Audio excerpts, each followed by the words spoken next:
We know the cost of living is rising and wages are stalling, but according to new analysis, soaring inflation has now wiped out more than a decade of Australian wage growth. The data, revealed exclusively to 10 News First, shows some of our most critical workers are paid less now than they were a decade ago, and it could take years to see any kind of relief.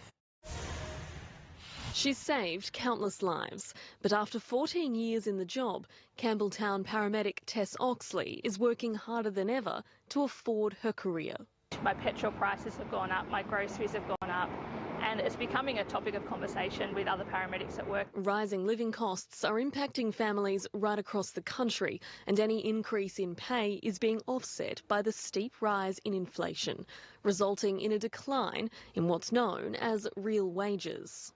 Particularly health and education seem to be the worst affected here. Real wages today are now lower than at any time since September 2011. The McKell Institute has analysed a decade's worth of data from the Australian Bureau of Statistics.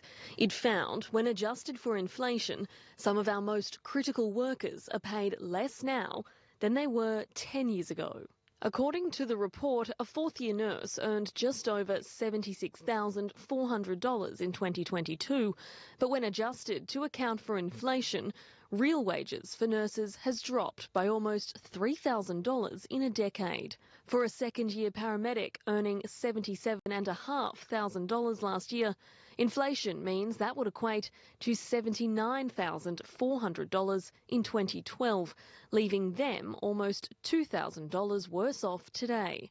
Teachers were found to have had a small bump to their wages, earning $96,500 in 2022, compared to $95,951 a decade earlier, a 0.6% increase. Historically, periods of wage decline have been quickly followed by periods of recovery, but to lose a decade's worth of wages growth in such a short space of time means it could take years before workers start to feel any true cost of living relief. It's going to take about 4 or 5 years before workers start to get ahead again. Despite a 3% pay rise for healthcare workers last financial year, inflation currently sits at almost 8%, and it's feared staff shortages will only worsen as people consider other careers. We're losing good young people from these important industries. And you're going to need us into the future, and we're going to have to be rewarded a little bit for that. Taylor Ryan for 10 News First.